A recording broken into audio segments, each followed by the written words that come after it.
सच्चिदानंद सद्गुरु साईनाथ महाराज की जय। सद्गुरु श्री साईनाथुनि शरद बाबूजी की जय।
श्री सच्चिदानंद सद्गुरु साईनाथ महाराज की जय।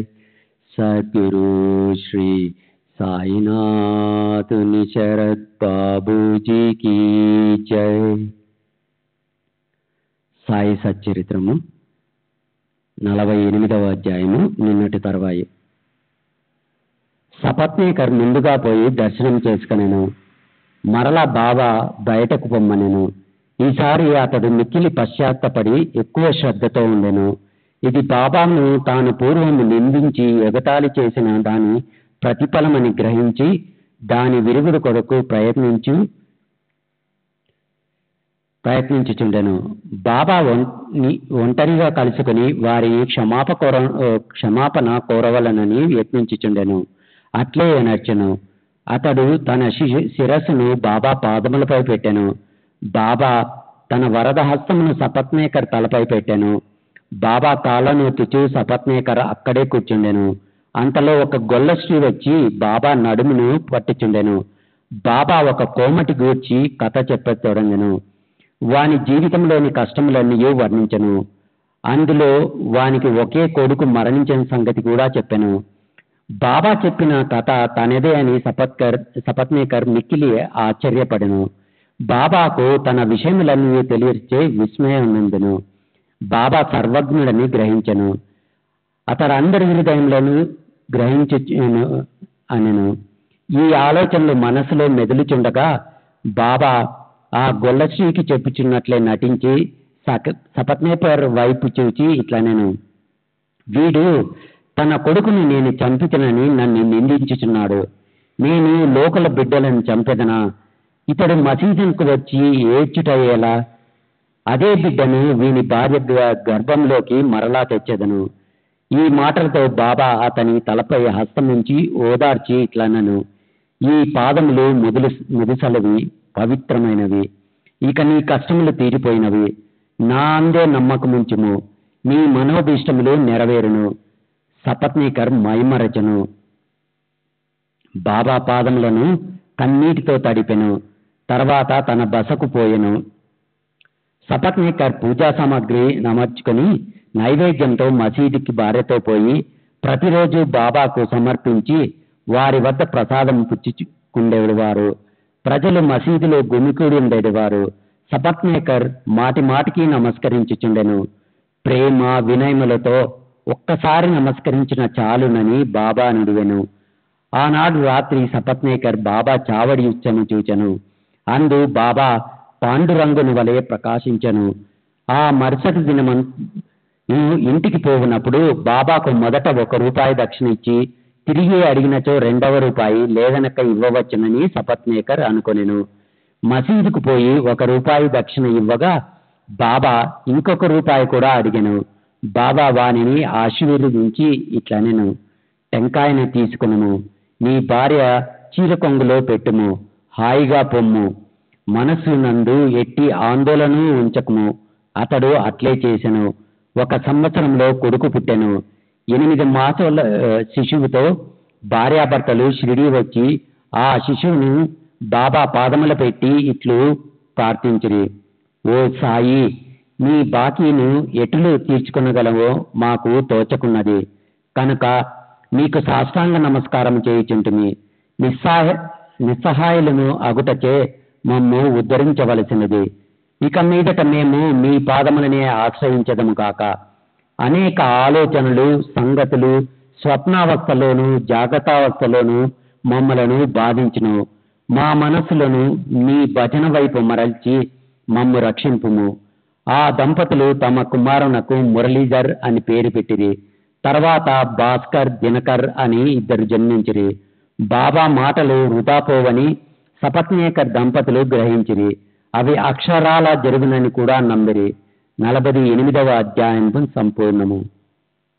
శ్రీ సచ్చిదానంద సద్గురు సాయినాథ్ మహారాజ్ की जय। सद्गुरु श्री साईनाथ निशरद बाबू जी की जय।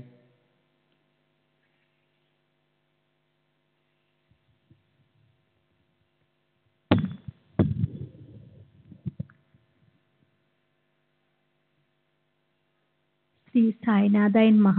శ్రీ సాయి సచ్చరిత్రము 49వ అధ్యాయము. ప్రస్తావన. హరి కానోబా సోమదేవ స్వామి నానాసాహెబ్ చందోర్కరు.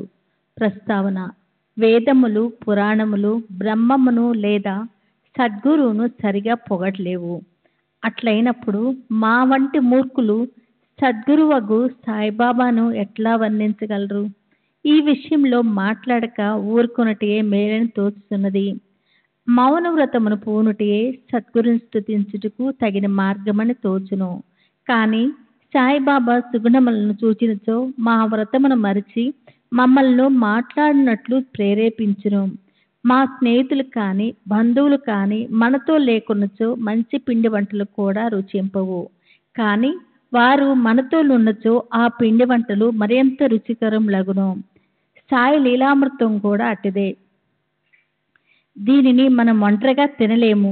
స్నేహితులు బంధువులు కలిసినచో చాలా బాగా ఉండును. ఈ కథలను సాయిబాబా ప్రేరేపించి వారి ఇష్టానుసారము మార్చే వ్రాయించెదరు. వారికి సర్వస్వ శరణాగతి వారి యందే ధ్యానం నిలుపుట మా కర్తవ్యము. తీర్థయాత్ర, వ్రతము, త్యాగము, దానముల కంటే తపస్సు చేయట గొప్ప. హరిని పూజించట తపస్సు కంటే మేలు.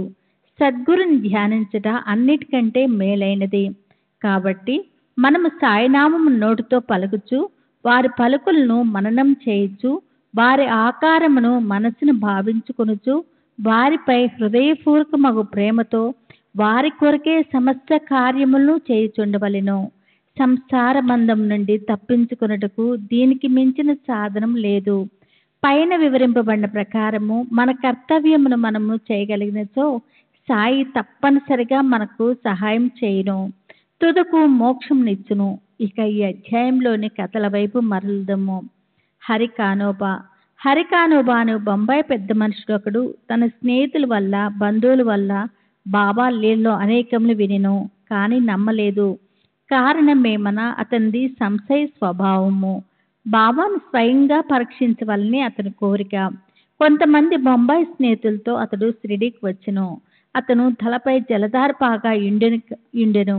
అతని పాదములకు క్రొత్త చెప్పులుండెను. కొంత దూరం నుండి బాబాను చూచి బాబా వద్దకు పోయి సాష్టాంగ నమస్కారం చేయవలనుకున్నాను. కొత్త చెప్పులు ఎచ్చటి నుంచవలనో అతనికి తెలియలేదు. చెప్పులు మసీదు ముందు ఒక మూలను పెట్టి బాబా దర్శనంకు పోయిను. బాబాకు భక్తిపూర్వకమైన నమస్కారం చేసి ఊదిని ప్రసాదమును బాబా చేతి నుండి అందుకొని తిరిగి వచ్చెను. మూలకు పోయి చూసేసరికి చెప్పులు కనిపించలేదు. చెప్పుల కొరకు వెతికెను, కానీ నిష్ప్రయోజనమైను. చాలా చికాకు పడుచు బస్కు వచ్చెను. అతడు స్నానం చేసి పూజ చేసి నైవేద్యం పెట్టి భోజనముకు కూర్చుండెను. కానీ తన చెప్పుల గురించియే చింతించుచుండెను. భోజనానంతరము చేతులు కడుక్కున్నట్టుకు బయటకు వచ్చెను. ఒక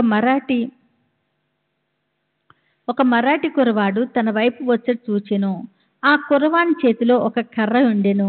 దాని చివరన కొత్త చెప్పుల జత వేలాడుచుండెను. చేతులు కడుక్కున్నట్టుకు బయటకు వచ్చిన వారితో అతడు బాబా తనను పంపిననియు వీధిలో హరికా బేట జరీకా పేట అని అర్థమనియు చెప్పిననిను. ఎవరైనా ఆ చెప్పులు తమవే అన్నచో అతని పేరు హరి అనియో అతడు కానోబా కొడుకుననియో అతని తలపై జరిపాగా కలదాని సంగతి పరీక్షించిన తర్వాత చెప్పులు నిచ్చివేయమని చెప్పిననిను. ఈ కురవాడిట్లు చెప్పుడు విని హరి కానోబా ఆశ్చర్య ఆనందములు పొందెను. కురవాని వద్దకు పోయి చెప్పులు తనవే అని రూఢి చేసెను. అతడు తన పేరు హరి అనియు తాను కానోబా కుమారుననియు తన తలపై ధరించి జరీపాగాను చూపెను. ఆ కుర్రవాడు సంతృష్టి చెంది చెప్పులు నిచ్చివేసెను. హరి కానోబా మిక్కిలి ఆశ్చర్యపడెను. తన జల్దార్ పాగా అందరికీ కనిపించును గాని తన పేరు తన తండ్రి పేరు బాబాకి ఎట్లు తెలుసును? అది ఏ షిరిడీకి మొదటిసారి తన రాక. అతడు బాబాను పరీక్షించటికే వచ్చెను. ఈ విషయం వల్ల అతడు బాబా గొప్ప సత్పురుషుడని గ్రహించెను. అతనికి కావలసింది బాబాను పరీక్షించుట. అది పూర్తిగా నెరవేరెను. సంతోషంతో ఇంటికి పోయెను. సోమదేవ స్వామి. బాబాను పరీక్షించగా ఇంకొకరు వచ్చి వారికి అతను వినడు. కాకాసాహెబ్ దీక్షిత్ తమ్ముడు బాయాజీ నాగపూర్లో నివసించుచుండెను. 1906 సంవత్సరంలో హిమాలయంకు పోయినప్పుడు సోమదేవ స్వామి అను సాధువుతో అతనికి పరిచయం కలిగెను. ఆ సాధువు గంగోత్రికి దిగువ ఉత్తర కాశీకి చెందినవారు. వారి మఠము హరిద్వారంలో కలదు. ఇద్దరూ పరస్పరము తమ చిరునామాలు వ్రాసుకుంది. 5 సంవత్సరముల పిమ్మట సోమదేవ స్వామి నాగపూర్ వచ్చి బాయాజీ ఇంట్లో దిగెను. బాబా లీలలు విని సంతసించెను. షిరిడీకి పోయి బాబాను చూడవలనని అతనికి గట్టి కోరిక కలిగెను. బాయాజీ వద్ద నుంచి పరిచయపత్రం తీసుకొని షిరిడీకి పోయెను. మన్మాడు కోపురగాం దాటిన పిమ్మట టాంగా చేసుకుని షిరిడీకి పోవచుండెను. షిరిడీ సమీపంగా రాగా మసీదుపై 2 పెద్ద జెండాలు కనిపించెను. సాధారణంగా యోగులు వేరువేరు వైఖరులతోనూ వేరువేరు జీవనా పద్ధతులతోనూ వేరువేరు బాహ్య అలంకారాలతోనూ ఉందురు. కానీ ఈ పై గుర్తులను బట్టియే ఏ యోగి యొక్క గొప్పతనంను కనిపెట్టలేము. సోమదేవ స్వామికి ఇదంతయు వేరే పందాగా తోచెను.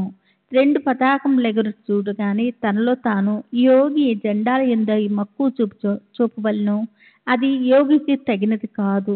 దీన్ని బట్టి ఈ యోగి కీర్తి కొరకు పాటుపడుచున్నట్లు తోచుతున్నది అనుకొనెను. ఇట్లా ఆలోచించుకొని షిరిడీ పోవటం మానుకొని నిశ్చయించినట్లు తనతోనున్న ఇతర యాత్రికులకు చెప్పెను. వారు అతనితో ఇట్లనరి, అట్లయినా ఇంత దూరం వచ్చితివేళ జెండాలను చూచినంతలో నీ మనసు చికాకు పడినచో షిరిడీలో రథము, పల్లకి, గుర్రము మొదలగు బాహ్యాలంకారములు చూచినచో మరింత చికాకు పొందెదవు. సోమదేవ స్వామి గాబారపడి ఇట్లనెను, గుర్రములతోనూ పల్లకీతోనూ జట్కాలతోనూ గల సాధువులను నేనెచ్చట చూచి ఉండలేదు. అట్టి సాధువులను చూచుట కంటే తిరిగిపోవటయే మేలు అనెను. ఇట్లనుచు తిరుగు ప్రయాణంకు సిద్ధమైను. తక్కిన తోటి ప్రయాణికులు అతన్ని తన ప్రయత్నమును మాని షిరిడీలోనికి పొమ్మన్రి. అట్టి వక్రాలోచనను మానమన్రి. బాబా ఆ జెండాలను కానీ తక్కిన వస్తువులను కానీ ఆడంబరాలను కానీ కీర్తిని కానీ లక్ష్య పెట్టిన వారని చెప్పిరి. అవన్నీ అలంకరించిన వారు బాబా భక్తులే కానీ ఆయనకేమీ అవసరం కానీ సంబంధం కానీ లేదండ్రి. వారి భక్తి ప్రేమల కొలది వారు వాటిని కూర్చిరని చెప్పిరి. తుదకు ప్రయాణం సాగించి షిరిడీకి పోయి సాయిబాబాను చూసినట్లు చేసిరి.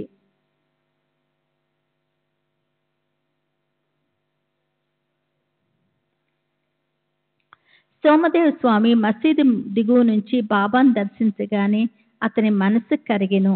అతని కండ్లు నీటితో నిండెను. గొంతుక ఆర్చుకుపోయిను. అతని కుంటి ఆలోచనలని అడుగంటిపోయిను. ఎచ్చట మనసు శాంతించి ఆనందమును పొంది ఆకర్షింపబడినో అదే మనము విశ్రాంతి పొందవలసిన స్థలం అని తన గురువు చెప్పిన దాన్ని జ్ఞప్తికి తెచ్చుకొనెను. అతడు బాబా పాదధూళిలో దొర్లుటకు తహతహలాడెను. బాబా దర్శనం కొరకు దగ్గరకు పోగా, మా వేషం మా దగ్గరనే ఉండని, నీ ఇంటికి నీవు పొమ్ము, తిరిగి మసీదుకు రావద్దు. ఎవరైతే మసీదుపై జెండా ఎగరవేచుతున్నారో అట్టి వారి దర్శనం చేయనేలా? ఇది యోగి లక్షణమా? ఇక్కడ ఒక నిమిషమైనా ఉండవద్దు అనెను. ఆ స్వామి మిగులు ఆశ్చర్యపడెను. బాబా తన మనసును గ్రహించి బయటికి ప్రకటించుతున్నారని తెలుసుకొను. అతడెంత సర్వజ్ఞుడు, తాను తెలివి తక్కువ వాడనియు బాబా మహానుభావుడనియు గ్రహించెను.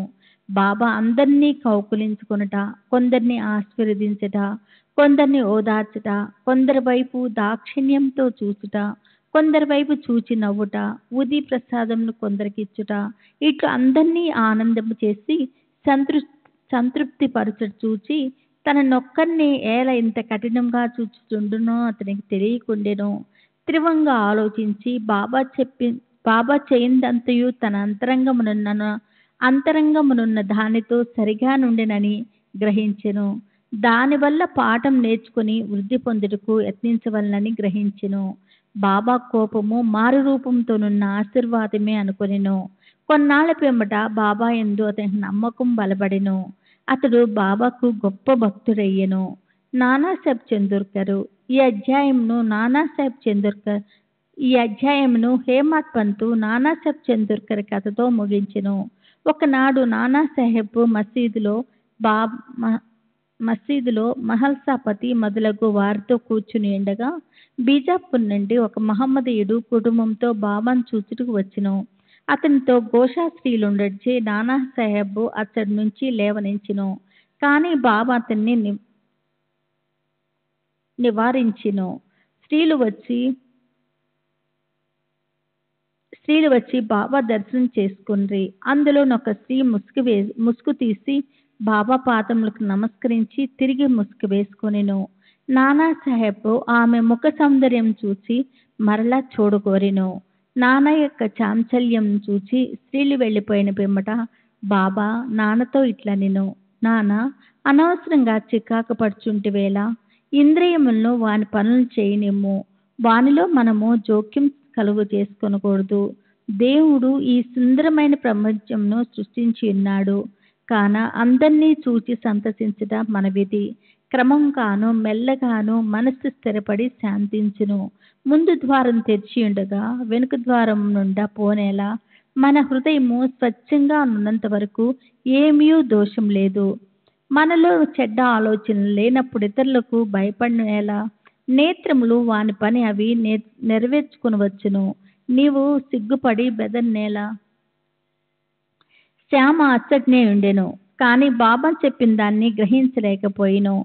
ఇంటికి పోవు దారిలో శ్యామ ఆ విషయమై నాన్నని అడిగెను. ఆ చక్కని స్త్రీ వైపు చూసి తాను పొందిన ఆ చంచలత్వమును గురించి నాన్న చెప్పెను. బాబా దాన్ని గ్రహించి ఎట్లు సలహానిచ్చినో వివరించెను. బాబా చెప్పిన దాని భావము నాన్న ఇట్లు చెప్పదొడిగెను.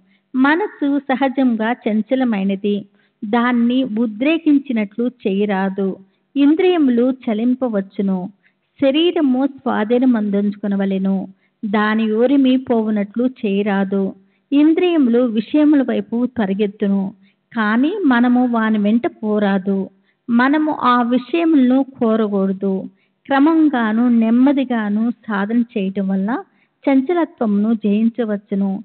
ఇంద్రియములను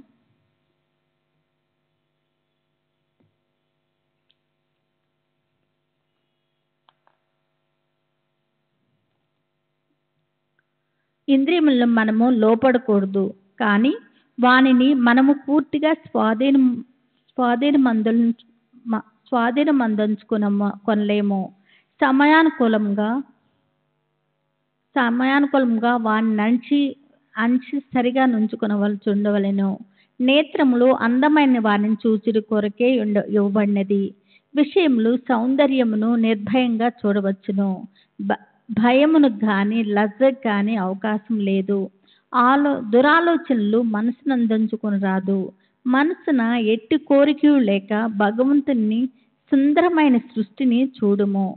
ఈ విధంగా ఇంద్రియములను సులభముగాను సహజంగాను స్వాధీనం చేసుకునవచ్చును. విషయ సుఖములు అనుభవించట్లో కూడా నీవు భగవంతుని జ్ఞప్తి అందించుకునేదువు.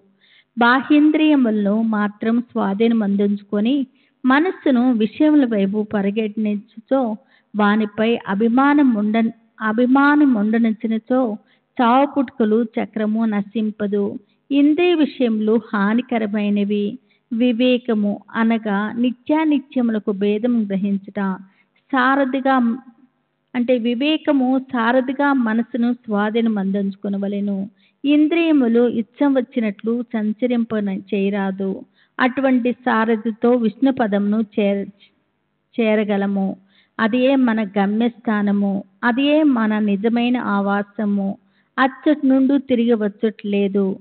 49వ అధ్యాయం సంపూర్ణము. సద్గురు శ్రీ సాయినాథ్ అర్పణమస్తు. శుభం భవతు. శ్రీ సచ్చిదానంద సద్గురు సాయినాథ్ మహారాజ్ కీ జై. సద్గురు శ్రీ సాయినాథ్ శరత్ బాబూజీ కీ జై. శ్రీ సాయినాథాయ నమః. శ్రీ సాయి సచ్చరిత్రము 50వ అధ్యాయము. కాకాసాహెబ్ దీక్షిత్, శ్రీ టెంబే స్వామి, బాలారాం దురందర్. శ్రీ సాయి సచ్చరిత్ర మూలములోని 50వ అధ్యాయము 39వ అధ్యాయములో చేర్చుట జరిగినది. కారణము అందులోని ఇతివృత్తము కూడా ఇదియే కనుక. సచ్చరిత్రలోని 51వ అధ్యాయమిచ్చట 50వ అధ్యాయముగా పరిగణించవలెను. భక్తులకు ఆశ్రయమైన శ్రీ సాయికి జయమగుగాక. వారు మన సద్గురువులు. వారు మనకు గీతార్థమును బోధించెదరు. మనకు సర్వశక్తులను కలుగజేయుదురు. ఓ సాయి, మాయందు కనికరించుము, మమ్ము కటాక్షింపుము. చందన వృక్షములు మలయ పర్వతముపై పెరిగి వేడిని పోగొట్టును. మేఘములు వర్షమును కురిపించి చల్లదనము కలుగజేయుచున్నవి. వసంత ఋతువునందు పుష్పములు వికసించి అవి దేవుని పూజ చేయుటకు వీలు కలుగజేయుచున్నవి. అట్లనే సాయిబాబా కథలు మనకు ఊరటను సుఖశాంతులను కలుగజేయుచున్నవి. సాయి కథలు చెప్పువారును వినువారును ధన్యులు, పావనులు. చెప్పువారి నోరును వినువారి చెవులును పవిత్రములు. కాకాసాహెబ్ దీక్షిత్ 1864 1926.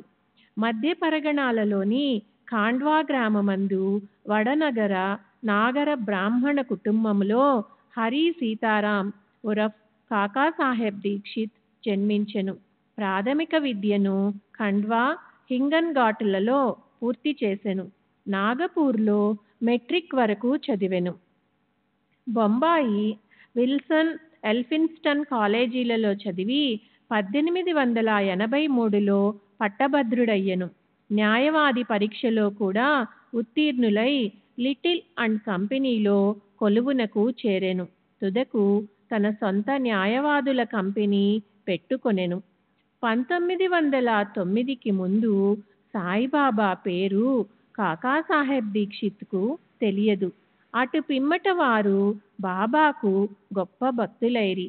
ఒకానొకప్పుడు లోనావాలాలో ఉన్నప్పుడు తన పాత స్నేహితుడగు నానాసాహెబ్ చాందోర్కర్ను చూచెను. ఇద్దరునూ కలిసి ఏవో విషయములు మాట్లాడుకొనిరి. కాకాసాహెబ్ తాను లండనులో రైలు బండి ఎక్కుచుండగా కాలు జారి పడిన అపాయమును గూర్చి వర్ణించెను. 100 కొలది ఔషధములు దానిని నయము చేయలేకపోయెను. కాలు నొప్పియు కుంటితనమును పోవలనన్నచో అతడు సద్గురువగు సాయి వద్దకు పోవలనని నానాసాహెబ్ సలహా ఇచ్చెను.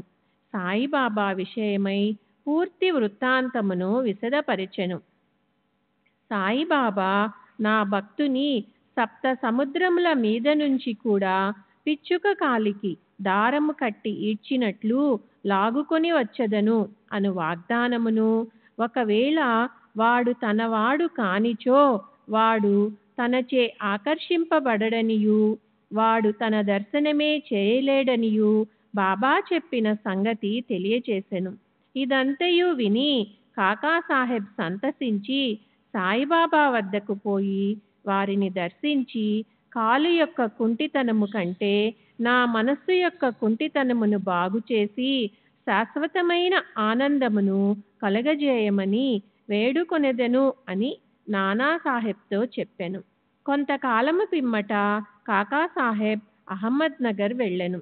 బొంబాయి లెజిస్లేటివ్ కౌన్సిలులో ఓట్లకై సర్దార్ కాకాసాహెబ్ మిరీకర్ ఇంటిలో దిగెను. కాకాసాహెబ్ మిరీకర్ కొడుకు బాలాసాహెబ్ మిరీకర్. వీరు కోపర్గాంకు మామలతదారు. వీరు కూడా గుర్రపు ప్రదర్శన సందర్భంలో అహ్మద్ నగర్ వచ్చియుండిరి. ఎలక్షన్ పూర్తి అయిన పిమ్మట కాకాసాహెబ్ షిరిడీకి పోవ నిశ్చయించుకొనెను. మిరీకర్ తండ్రి కొడుకులు వీరిని ఎవరి వెంట షిరిడీకి పంపవలనా అని ఆలోచించుచుండిరి. షిరిడీలో సాయిబాబా వీరిని ఆహ్వానించుటకు సిద్ధపడుచుండెను. అహ్మద్ నగర్లో ఉన్న శ్యామ మామగారు తన భార్య ఆరోగ్యము బాగాలేదనియు, శ్యామను తన భార్యతో కూడా రావలసినదనియు టెలిగ్రామ్ ఇచ్చిరి. బాబా ఆజ్ఞను పొంది శ్యామ అహ్మద్ నగర్ చేరి తన అత్తగారికి కొంచెము నయముగా ఉన్నదని తెలిసికొనెను. మార్గములో గుర్రపు ప్రదర్శనమునకు పోవుచున్న నానాసాహెబ్ పాన్సే, అప్పాసాహెబ్ గద్రే శ్యామను కలిసి మిరీకర్ ఇంటికి పోయి కాకాసాహెబ్ దీక్షితుని కలిసి వారిని షిరిడీకి తీసుకొని వెళ్ళమనిరి. కాకాసాహెబ్ దీక్షిత్కు మిరీకరులకు శ్యామ అహ్మద్ నగర్ వచ్చిన విషయము తెలియజేసిరి. సాయంకాలము శ్యామ మిరీకరుల వద్దకు పోయెను. వారు శ్యామకు కాకాసాహెబ్ దీక్షిత్తో పరిచయము కలుగజేసిరి. శ్యామ కాకాసాహెబ్ దీక్షిత్తుతో కోపర్గాంకు ఆనాటి రాత్రి 10 గంటల రైలులో పోవలనని నిశ్చయించిరి. ఇది నిశ్చయించిన వెంటనే ఒక వింత జరిగెను. బాబా యొక్క పెద్ద పటము మీది తెరను బాలాసాహెబ్ మిరీకర్ తీసి దానిని కాకాసాహెబ్ దీక్షిత్కు చూపెను. కాకాసాహెబ్ షిరిడీకి పోయి ఎవరినైతే దర్శించవలనని నిశ్చయించుకొనెనో వారే పటము రూపముగా అచట తన్ను ఆశీర్వదించుటకు సిద్ధముగా ఉన్నట్లు తెలిసి అతడు మిక్కిలి ఆశ్చర్యపడెను. ఈ పెద్ద పటము మేఘశ్యామునిది. దానిపై అద్దము పగిలినందున అతడు దానికి ఇంకొక అద్దము వేయుటకు మిరీకరుల వద్దకు పంపెను. చేయవలసిన మరమ్మత్తు పూర్తి చేసి ఆ పటమును కాకాసాహెబ్బు శ్యామాల ద్వారా షిరిడీకి పంపుటకు నిశ్చయించిరి. 10 గంటల లోపల స్టేషనుకు పోయి టిక్కెట్లు కొనిరి. బండి రాగా 2nd క్లాసు క్రిక్కిరిసి ఉండుటచే వారికి జాగా లేకుండెను. అదృష్టవశాత్తు గార్డు కాకాసాహెబ్ స్నేహితుడు. అతడు వారిని 1st క్లాసులో కూర్చుండబెట్టెను. వారు సౌఖ్యముగా ప్రయాణము చేసి కోపర్గాంలో దిగిరి. బండి దిగగానే షిరిడీకి పోవుటకు సిద్ధముగా ఉన్న నానాసాహెబ్ చాందోర్కర్ను చూచి మిక్కిలి ఆనందించిరి. కాకాసాహెబ్బు నానాసాహెబ్ కౌగిలించుకొనిరి. వారు గోదావరిలో స్నానము చేసిన పిమ్మట షిరిడీకి బయలుదేరిరి. షిరిడీకి చేరి బాబా దర్శనము చేయగా కాకాసాహెబ్ మనస్సు కరిగెను. కండ్లు ఆనంద బాష్పములచే నిండెను. అతడు ఆనందముచే పొంగి పొరలుచుండెను. బాబా కూడా వారి కొరకు తాము కనిపెట్టుకుని ఉన్నట్లును వారిని తోడ్కొని వచ్చుటకై శ్యామాను పంపినట్లును తెలియజేసెను. పిమ్మట కాకాసాహెబ్ బాబాతో ఎన్నో సంవత్సరములు సంతోషముగా గడిపెను. షిరిడీలో ఒక వాడాను కట్టి దానినే తన నివాస స్థలముగా చేసుకొనెను. అతడు బాబా వల్ల పొందిన అనుభవములు లెక్కలేనన్ని కలవు. వాటినన్నింటినీ ఇచ్చట పేర్కొనలేము. ఈ కథను ఒక విషయముతో ముగించెదము. బాబా కాకాసాహెబ్తో అంత్యకాలమున నిన్ను విమానములో తీసుకొని పోయెదను అన్న వాగ్దానము సత్యమైనది.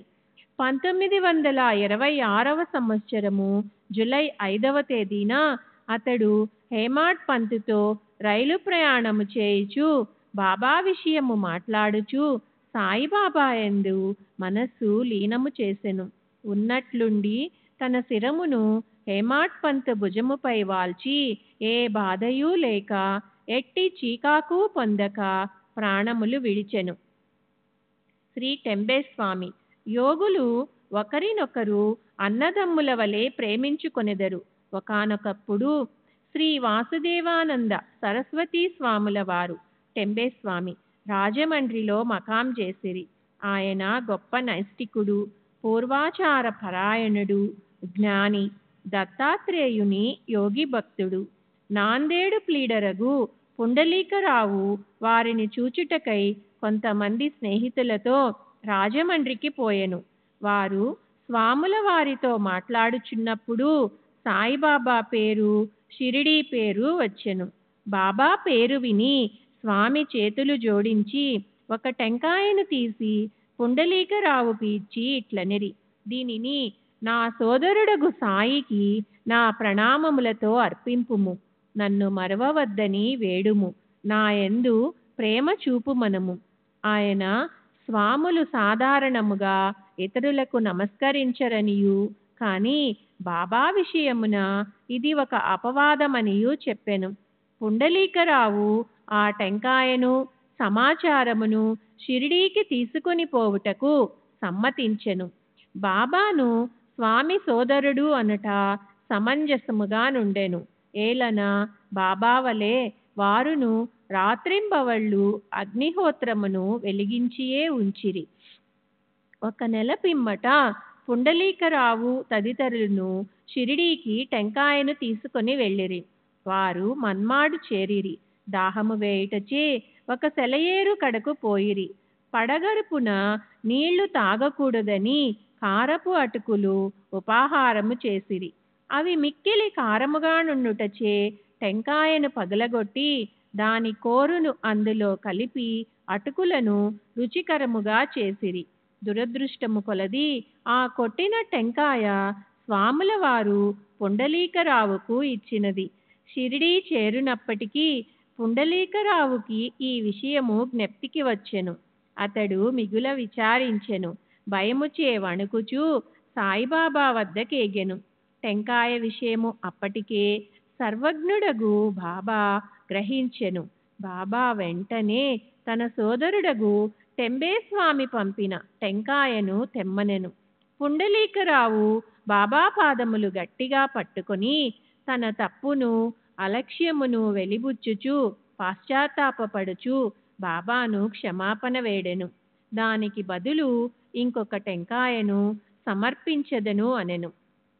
కానీ బాబా అందులకు సమ్మతించలేదు. ఆ టెంకాయ విలువ సాధారణ టెంకాయకు ఎన్నో రెట్లనియు దాని విలువకు సరిపోవునది ఇంకొకటి లేదనియూ చెప్పుచూ నిరాకరించెను. ఇంకను బాబా ఇట్లనెను, ఆ విషయమై నీవు ఏమాత్రము చింతింపనవసరం లేదు. అది నా సంకల్పము ప్రకారము నీకివ్వబడెను. తుదకు దారిలో పగలగొట్టబడెను. దానికి నీవే కర్తవని అనుకొననేలా. మంచిగాని చెడ్డగాని నీవు కర్తవని అనుకొనరాదు.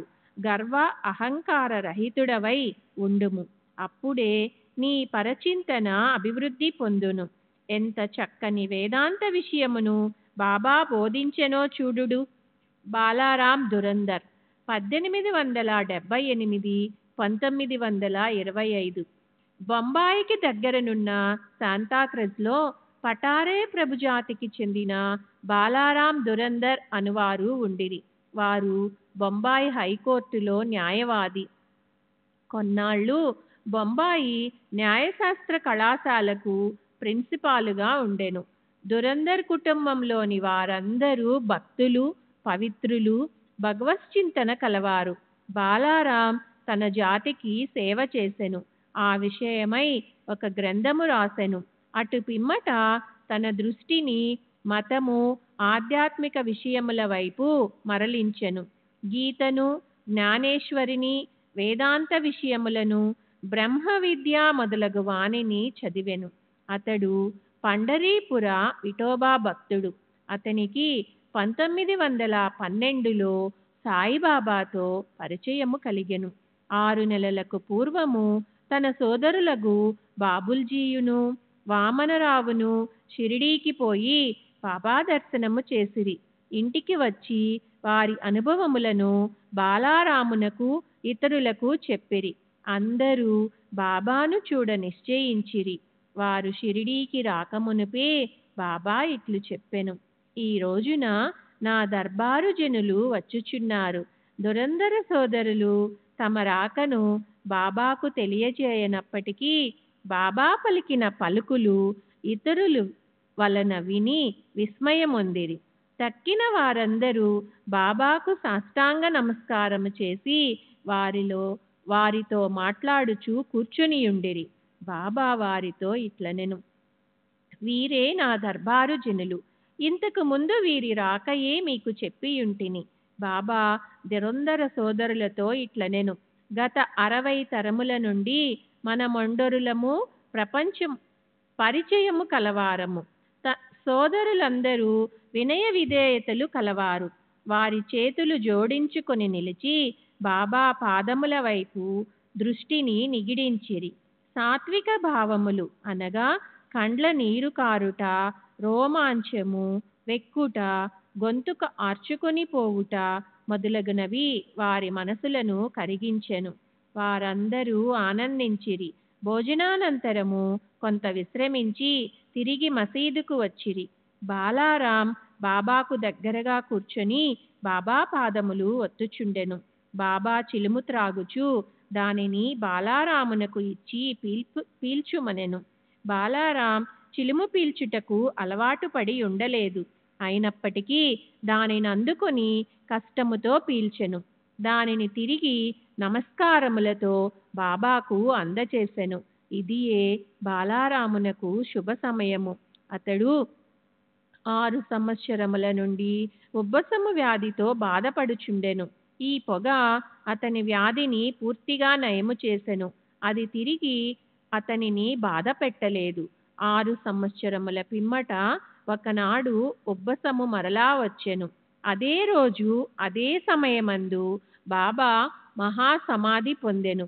వారు షిరిడీకి వచ్చినది గురువారము. ఆ రాత్రి బాబా చావడి ఉత్సవము చూచు భాగ్యము దురంధర సోదరులకు కలిగెను. చావడిలో హారతి సమయమందు బాలారాము బాబా ముఖమందు పాండురంగని తేజస్సును, ఆ మరుసటి ఉదయము కాకడ హారతి సమయమందు అదే కాంతిని, పాండురంగ విఠలుని ప్రకాశమును బాబా ముఖమునందు కనెను. బాలారాం దురందర్ మరాఠీ భాషలో తుకారాం జీవితమును రాసెను. అది ప్రకటింపబడక మునిపే అతడు చనిపోయెను. 1928లో అతని సోదరులు దానిని ప్రచురించిరి. అందు బాలారాం జీవితము ప్రప్రథమమున రాయబడను. అందువారు షిరిడీకి వచ్చిన విషయము చెప్పబడి ఉన్నది. 80వ అధ్యాయము సంపూర్ణము.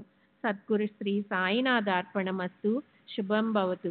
శ్రీ సచ్చిదానంద సద్గురు సాయినాథ్ మహారాజ్ की जय. सद्गुरु श्री साईनाथ शरद बाबू जी की जय. శ్రీ సాయినాథాయ నమః. శ్రీ సాయి సచరిత్రము 51వ అధ్యాయము. సద్గురు సాయి యొక్క గొప్పతనము, ప్రార్థన, ఫలశ్రుతి. ఈ శ్రీ సాయి సచరిత్రములోని 52, 53 అధ్యాయములందు 51వ అధ్యాయముగా పరిగణించవలెను. ఇది చివరి అధ్యాయము.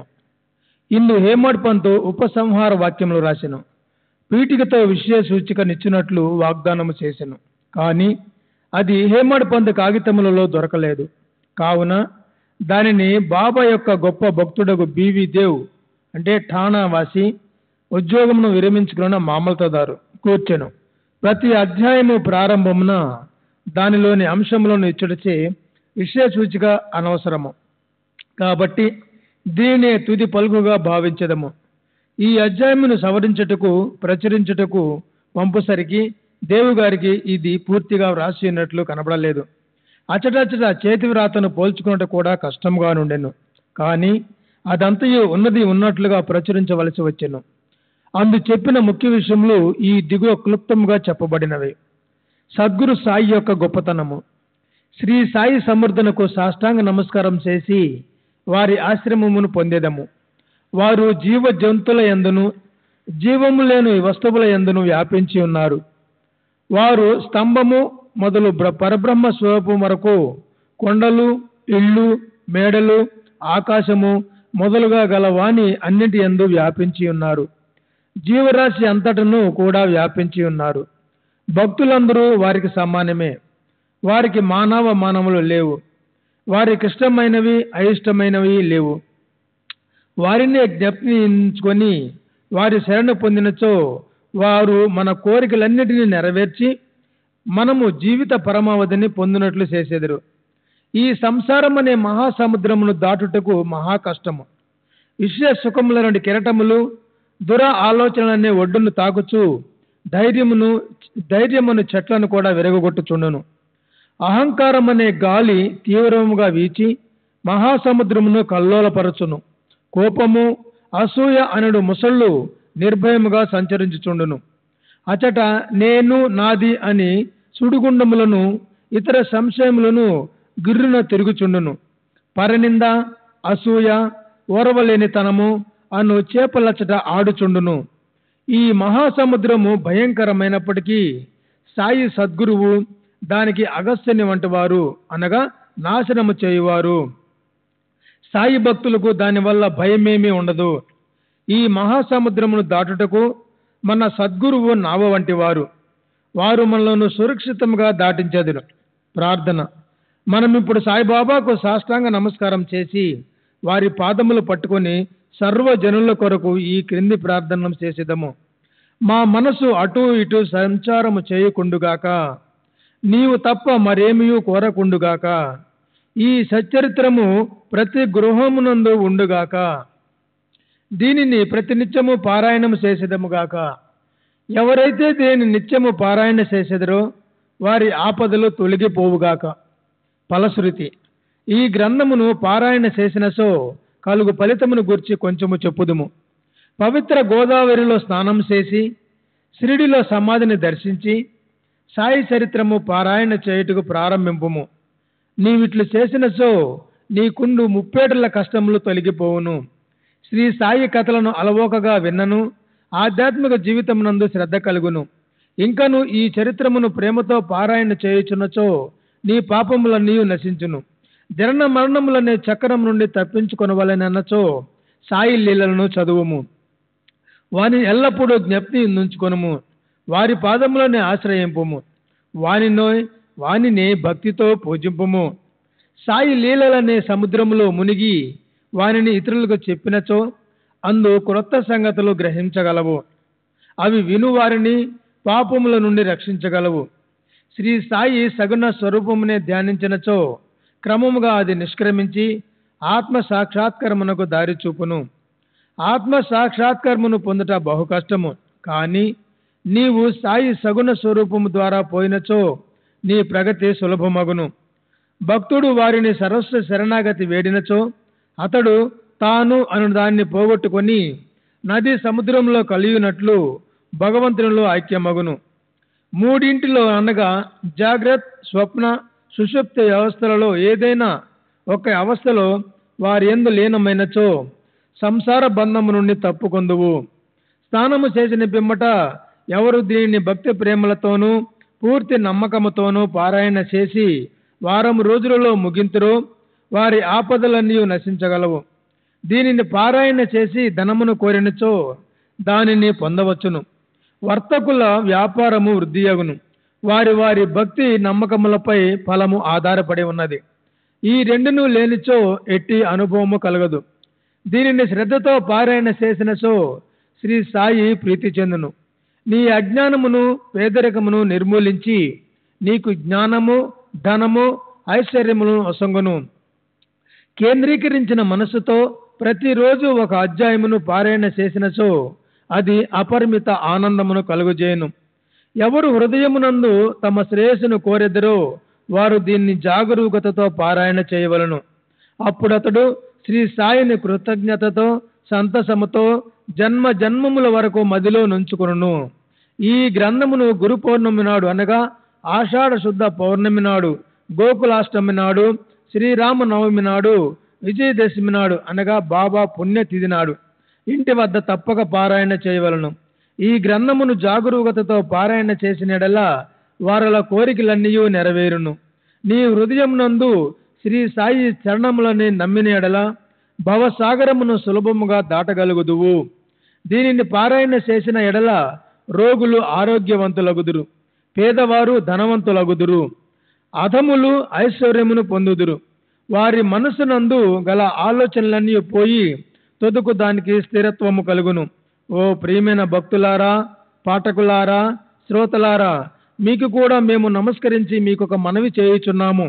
ఎవరి లీలలను ప్రతిరోజు ప్రతి నెల మీరు పారాయణ చేసిరో వారిని మరవవద్దు. ఈ లీలలను ఎంత తీవ్రముగా చదివెదరో వినేదరో అంత తీవ్రముగా మీకు ధైర్యము, ప్రోత్సాహము సాయిబాబా కలుగజేసి మీచే సేవ చేయించి మీకు ఉపయుక్తముగా ఉండినట్లు చేయును. ఈ కార్యమందు రచయితయు చదువరులు సహకరించవలను, వనరులు సహాయం చేసుకొని సుఖపడవలను. ఈ గ్రంథమును సర్వశక్తిమైన భగవంతుని ప్రార్థనతో ముగించదము. కారుణ్యమును చూపమని వారిని వేడిదము. ఈ గ్రంథమును చదువు భక్తులు హృదయపూర్వకముగు సంపూర్ణ భక్తి శ్రీ సాయి పాదములందు పొందిదముగాక. సాయి సగుణ స్వరూపము వారి నేత్రములందు నిలిచిపోవుగాక. వారు శ్రీ సాయిని సర్వజీవములయందు చూచెదరుగాక. తదాస్తు. శ్రీ సాయి చరిత్రము సర్వము సంపూర్ణము. సద్గురు శ్రీ సాయినాథార్పణమస్తు. శుభం భవతు. శ్రీ సచ్చిదానంద సద్గురు సాయినాథ్ महाराज की जय. सद्गुरु श्री साईनाथ शरद बाबू जी की जय. साई बाबा साई बाबा साई बाबा साई बाबा.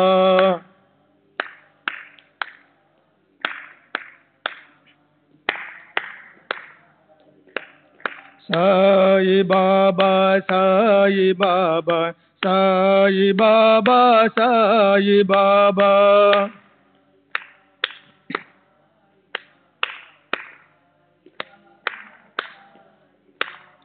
साई बाबा साई बाबा साई बाबा साई बाबा.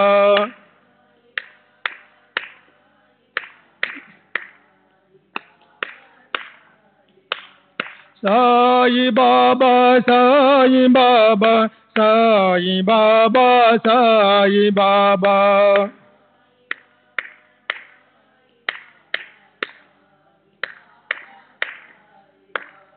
साई बाबा साई बाबा साई बाबा साई बाबा.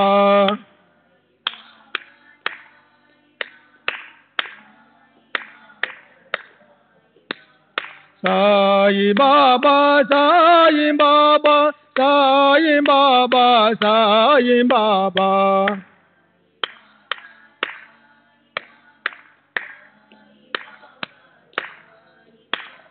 साई बाबा साई बाबा साई बाबा साई बाबा.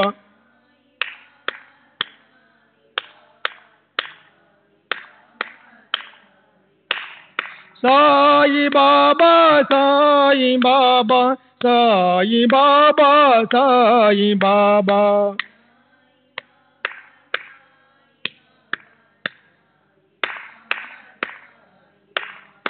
साई बाबा साई बाबा साई बाबा साई बाबा.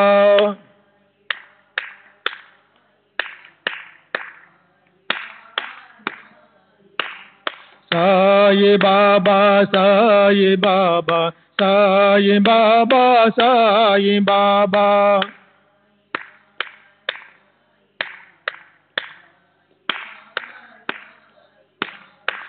साई बाबा साई बाबा साई बाबा साई बाबा.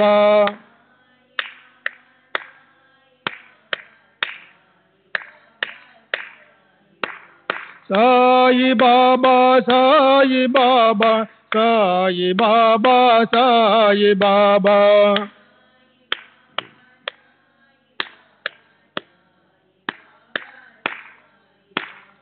साई बाबा साई बाबा साई बाबा साई बाबा.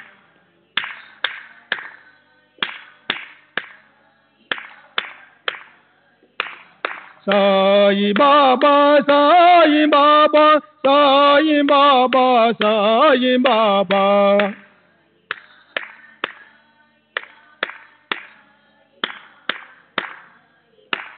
साई बाबा साई बाबा साई बाबा साई बाबा.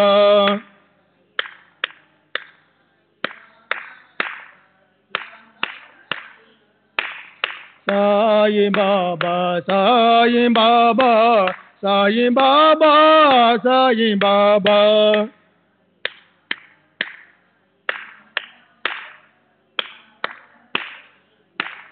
साई बाबा साई बाबा साई बाबा साई बाबा.